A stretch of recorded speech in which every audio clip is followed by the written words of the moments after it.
पिता सदाशिव का आविर्भाव। भगवान सदाशिव का आविर्भाव इस धराधाम पर सद्गुरु श्री श्री आनंद मूर्ति जी के कथनानुसार अनुमानतः 7000 वर्ष पूर्व हुआ था।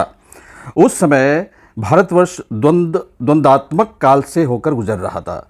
इस देश में बाहर से आकर बसने वाले आर्यों का मूलवासी अनार्यों के साथ लंबा संघर्ष था। धरती पर नई सभ्यता और संस्कृति उदय के लिए कसमसा रही थी। उत्पीड़न मानवता तारनहार के लिए आर्तनाद कर रही थी। तब अनार्य समाज के मध्य मंगोल आर्य मिश्रित परिवार के आंगन में परमपुरुष की शुभ्र ज्योति मानव देह में अवतरित हुई। मनुष्य जाति के तारनहार ये विराट पुरुष अनार्य समाज में शिव के नाम से विख्यात थे। उनका स्वरूप अति सुंदर, भोला, आकर्षक और शुभ्र कांति से देदीप्यमान था। भगवान शिव की सत्ता असीमित एवं विराट है। उनका स्वरूप कोमल तथा कठोर दोनों ही रूपों में है। व्यवहारिक जीवन में वे कमल की सुकोमल पंखुड़ी से भी अधिक कोमल थे। इसलिए उनके संबंध में कहा गया है कुसुमादपि कोमल, किंतु पापी और दुरात्माओं के लिए अत्यंत कठोर थे। उनकी नीति थी कि जिसने अन्याय किया है उस पर त्रिशूलाघात करो। इस भांति शिव में कोमलता और कठोरता का जो सुंदर सम्मिश्रण मिलता है, यह पृथ्वीलोक में इससे पूर्व कहीं देखने को नहीं मिला था। भगवान सदाशिव को प्रणाम करते समय कहा जाता है नमः पिनाकाय वज्रहस्ताय वे नमः।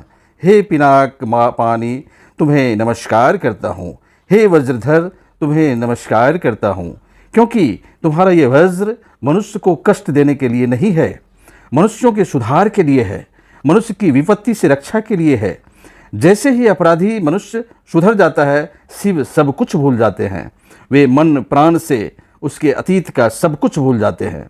इस धरती पर उनसे बड़ा दयावान और क्षमाशील आज तक नहीं हुआ।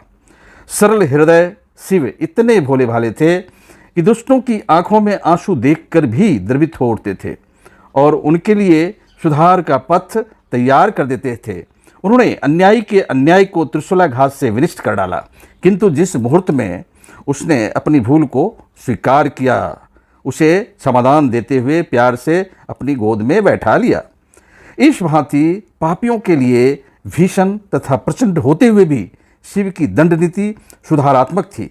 उन्होंने जो कुछ किया मनुष्य मात्र के कल्याण के लिए किया। उन्होंने सदैव जनसाधारण के मन की बात को समझकर कार्य किए।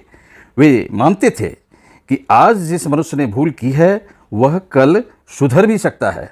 महान पापी मनुष्य भगवान भोलेनाथ के सम्मुख नतमस्तक होकर पुकार उठे, हे करुणामय शिव, तुम्हारी शरणागत नहीं हूँ तो किसके शरण में जाऊँ? तुम्हें छोड़ मुझे और कौन शरण देगा? तुम क्षमाशील हो। मैंने इतने पाप किए हैं, उन्हें सुधार देने के साथ ही तुमने मुझे माफ़ क्षमा कर दिया है। हे ईश्वर, तुम इतनी सहजता से संतुष्ट हो जाते हो। तुम आशुतोष जो हो, तुम तो आशुतोष हो। भगवान शिव की क्षमाशीलता की कोई था नहीं है। यदि किसी ने प्रकट रूप में शिव की निंदा भी की हो, किंतु मन ही मन वह प्रार्थना करे, हे आशुतोष, तुम तो महान क्षमादानी हो, तुम मुझे क्षमा कर रहे हो कि नहीं, इससे ही शिव क्षमादान दे देते हैं। और अधिक क्या, यदि कोई क्रोध करके भी कहे कि तुम मुझे क्षमा करते हो या नहीं, वे करुणामय तो फिर भी अबोध बनकर क्षमा कर देते हैं। उन परम दयालु शिव के विराट हृदय में पूरी सृष्टि समाई है। तभी तो आज भी महाकाश की अनंत नीलिमा में शिव की जय जयकार अविरल रूप से आज भी प्रतिध्वनित हो रही है। शिव की महिमा अपरंपार है। सृष्टि की लौकिक तथा अलौकिक प्रत्येक सत्ता उनका गुणगान करती है। स्वयं परमपुरुष के नाभि केंद्र से निकलने वाले सभी द्वितीय कण जो अमर या देव कहलाते हैं, वे भी देवों के देव महादेव की स्तुति करके उनके श्री चरणों में मस्तक झुकाते हैं और शिव के आश्रय की कामना करते हुए कहते हैं कि हे प्रभु शिव, तुम सबके ईश महेश हो, किंतु तुम स्वयं अनीश हो, अर्थात तुम्हारे कोई ईश नहीं है। हे शिव, तुम्हारे गुणों का विचार करते समय तथा गुणों की गंभीरता मापते समय हम तुम्हारी थाह नहीं पा सकते, क्योंकि अशेष गुणी हो और क्योंकि तुम गुणों के बंधन में नहीं बंध सकते, इसलिए गुणाधीश कहलाते हो। हे आदि पिता आदिदेव, हे मंत्रेश महादेव, तुम्हारे गुणों का निर्णय वर्णन करना संभव नहीं है, क्योंकि तुम गुणातीत हो। हम सभी इतना जानते हैं कि तुम हमारे पिता हो, तुम हमारे आदि पिता हो, तुम हमारे तारक ब्रह्म हो और तुम ही हमारे सब कुछ हो। मैं तुम्हारे चरणों में साष्टांग प्रणाम करता हूँ। हे आदि पिता, मर्यादा पुरुषोत्तम तथा आदि पुरुष, इन सभी नामों से तुम जाने जाते हो। तुम्हें आदि शिव और परम शिव कहकर भी हम पुकार सकते हैं। आदि पुरुष इसलिए हो क्योंकि सृष्टि का मूल कारण आदि शिव में निहित है। जिस प्रकार परम पुरुष के संकेत पर परमा प्रकृति की क्रिया द्वारा बीज अंकुर का रूप धारण करता है, उसी प्रकार हे विश्व बीज परम शिव तुम्हारी इच्छा के बिना आद्याशक्ति विभिन्न स्वरूपों को ग्रहण करने में सक्षम नहीं हो सकती। सृष्टि की उत्पत्ति के मूल कारण तुम और केवल तुम ही हो। भगवान शिव त्रिलोकनाथ अर्थात तीनों लोकों के स्वामी हैं। स्वर्ग मर्त्य रसातल के समस्त प्राणी जिस मानसिक बल पर फल फूल रहे हैं, शिव ने उस मानसिक जगत को ही जय कर लिया है। भगवान शिव सृष्टि के सभी भूतों अर्थात चर अचर जड़ चेतन समस्त पदार्थों के स्वामी हैं। अतः उन्हें भूतों का पति भूतनाथ या परमत नाथ कहा जाता है। इन पांच भौतिक जगत में प्रत्येक भूत उत्पत्ति के स्वभाव और आचरण विधि का उन्हें पूरा ज्ञान है। भगवान शिव ही एकमात्र ऐसे पुरुष हैं जो अपने आप को अंदर और बाहर दोनों अवस्थाओं में पूर्णतः संयत किए रहते हैं। इसी कारण से उन्हें शांत कहा जाता है। हे शांत पुरुष, ये शांत पुरुष ही हर वस्तु पर नियंत्रण करने का अधिकार रखते हैं।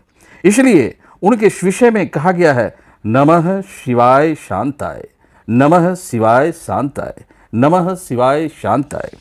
इस समस्त जगत के प्रत्येक जीव के भीतर चित्त शक्ति प्राण सत्ता के रूप में कार्य करती है। इस समस्त जगत के प्रत्येक जीव के भीतर चित्त शक्ति प्राण सत्ता के रूप में कार्य करती है। शिव उसी चित्त शक्ति में समाये हैं और उनका संचालन कर रहे हैं। हर जीव सत्ता के चित्त शक्ति में समाये हैं। इस भांति तीनों जगत का अस्तित्व भी उन्हीं के कारण है। हे परम तत्व भगवान शिव जीवित तथा अजीवित सभी के आंतरिक एवं बाह्य अस्तित्व को अपनी सुमधुर महान ज्योति से उज्ज्वल उद्भासित सर्व प्रसारित और सर्वव्याप्त किए हुए हैं। आशय यह है कि इस सृष्टि का कण कण उनको विराट द्युक्ति से द्युक्तिमान है। उनके सम्मुख जगत की समस्त सत्ताएं नत जानू हैं और उन्हें पूर्णतः समर्पण किए हुए हैं।